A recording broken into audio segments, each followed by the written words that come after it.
The millionaire invited the black cleaning lady as a joke. She arrived like a diva, and everyone was in absolute shock when they found out who she really was. The main hall of the Blackwood mansion in Beverly Hills exploded with malicious laughter when Victoria Sterling descended the marble staircase wearing a dress that cost more than the annual salary of most of the people present. It wasn't laughter of admiration. It was pure cruel mockery. Look who decided to show up. Richard Blackwood whispered to his guests, raising his glass of Dom Perignon champagne. Our dear cleaning lady Victoria was 35 years old and never imagined she would one day step foot in that ballroom as a guest, even if it was a joke. For 2 years she had cleaned every inch of that mansion, always invisible, always silent, watching those rich people treat each other with rehearsed falsehoods while treating her like furniture. The invitation had arrived 3 days earlier, delivered with a cruel smile she knew all too well. "Charity gala on Saturday," Richard said, handing her the gold envelope. "Dress code maximum elegance. You surely have something suitable in your wardrobe, don't you?" The laughter of his friends echoed through the hallway. It was an obvious trap, an attempt to humiliate her publicly, to put her in her place in front of California high society. Richard had even invited social reporters to document what he called an educational moment. "Let's make a bet," Richard said to his wife Helena as Victoria vacuumed the day before. $100,000. She doesn't have the nerve to show up. And if she does, she'll be the entertainment for the evening. Helena laughed maliciously. "You're terrible, Richard. The poor thing will probably show up in something borrowed and feel so out of place that she'll leave within 15 minutes. But Richard Blackwood didn't know two fundamental things about Victoria Temps. First, she had grown up in halls like that long before she had to clean them to survive. Second, some storms don't destroy. They just teach you how to dance in the rain. As she walked through the hall under the mocking glances, Victoria kept her posture straight and her gaze serene, like someone carrying secrets that could turn that world upside down. His steps were sure, calculated, as if each movement were part of a long-rehearsed choreography. "My God, she really came," whispered Patricia Weston, wife of a senator, to her friend. "And look how she's dressed. Where did she get that dress?" "She probably rented it and will pay for it in 10 installments," replied Vivian Chambers, daughter of an oil magnate, trying to disguise her own insecurity with cruelty. How pathetic. What none of those people knew was that Victoria hadn't bought, borrowed, or rented that dress. She had simply gone back into her own past to retrieve it, a past that Richard would have done anything to erase if he had known it existed. Richard approached her, his chest puffed out with arrogance, surrounded by his billionaire friends. His confidence was sky-high. After all, he had orchestrated this as a public display of power and social control. "Victoria, what a pleasant surprise. I never doubted you'd come. After all, when a person like you receives an invitation to an event like this." "A person like me," Victoria repeated, her calm voice cutting through the air like sharp silk. "Go on, Richard. Finish your sentence." For a microscopic moment, something in her tone made Richard hesitate. There was a firmness there that didn't match the submissive woman he knew from the halls of the mansion. But arrogance quickly took over again. "Well, you know, someone who doesn't normally frequent this kind of environment. You must be feeling quite intimidated by all this elegance." Victoria smiled. Not a submissive or nervous smile, but something dangerously serene that made some nearby guests stop laughing instinctively. "Intimidated," she repeated softly, her eyes meeting his with an intensity that made Richard take a step back without realizing it. "No, Richard. I'm feeling exactly where I've always belonged." The silence that followed lasted only a few seconds, but it was enough for the atmosphere of the party to change completely. There was something about the way Victoria spoke, the way she moved, the way she occupied the space that defied all expectations those people had about who she should be.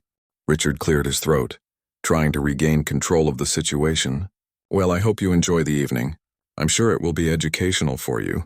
"Oh, I'm sure it will be educational for all of us," Victoria replied, her gaze slowly sweeping over the group of guests as if cataloging each face for future use.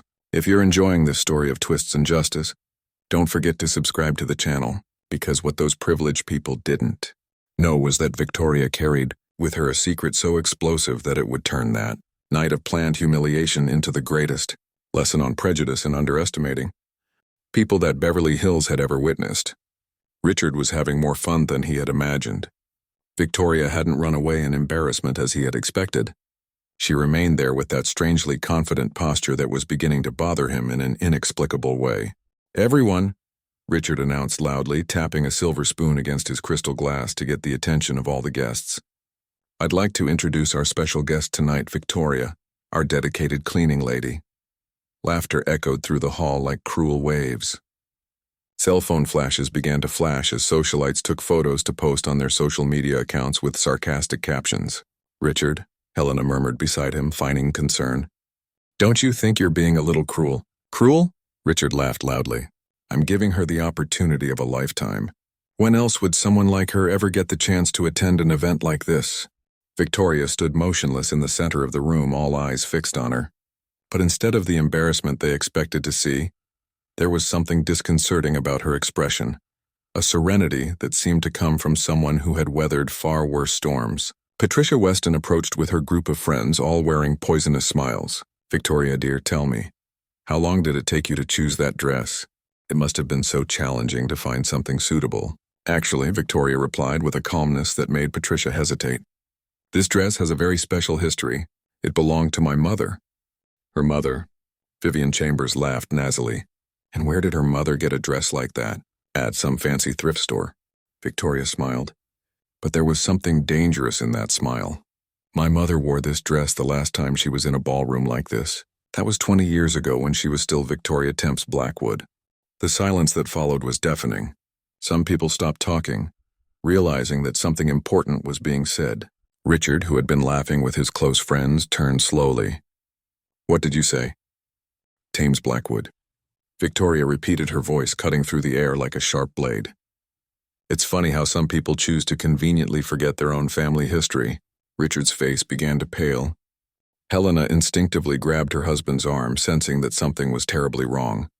"You're delirious," Richard said, but his voice came out less firm than he intended. "I don't know what game you're playing, but this isn't a game, Richard." Victoria took a step toward him, and several guests instinctively backed away. "It's history. Our history. The history you tried to erase when you decided it was more convenient to pretend that certain people in our family never existed." The cell phone cameras continued to record, but now for a completely different reason. Whispers began to spread through the room like wildfire. Helena pulled Richard by the arm. "What is she talking about?" "She's lying," Richard replied. But his hands were shaking slightly. "She's a deranged employee trying to get attention." Victoria reached into her small purse and pulled out an object that made several guests gasp. It was a ring. Not just any ring, but the traditional Blackwood family engagement ring, engraved with a family crest and featuring the distinctive blue sapphire that had been passed down for generations. "This ring," Victoria said, holding it up for all to see, "was given to my mother by her father, Henry Blackwood. My grandfather, the man you told your children, died without an heir." Richard was now visibly shaken. "Where did you get this? How dare you steal?" "Steal?" Victoria laughed, but there was no humor in the sound. "Richard, you can't steal something that is rightfully yours by birthright." Patricia Weston, who had been watching open-mouthed, whispered to her friend, "My God, do you think she's telling the truth?" "Impossible," Vivian murmured, but her voice no longer sounded so confident. "Richard would have told us if he had a cousin." Victoria heard the whisper and turned to them. "Cousin? No, dear. I'm not Richard's cousin." She paused dramatically, looking directly at Richard. "I'm his half-sister." The room exploded in murmurs and muffled exclamations. Richard looked as if he had been struck by lightning. "This is ridiculous," he shouted, but his voice cracked. "My father would never." "You're making this up. Henry Blackwood had an affair with my mother, Isabella. For 5 years," Victoria continued relentlessly. "She was the family's piano teacher. When she found out she was pregnant with me, your father promised to take care of us. And he kept his promise until he died." Helena now had one hand over her mouth, staring between Victoria and Richard as if watching a car crash in slow motion. "You, Victoria," said, pointing directly at Richard, "decided it would be easier to pretend we never existed. You cut off our allowance, sold the house your father bought for my mother, and left us in absolute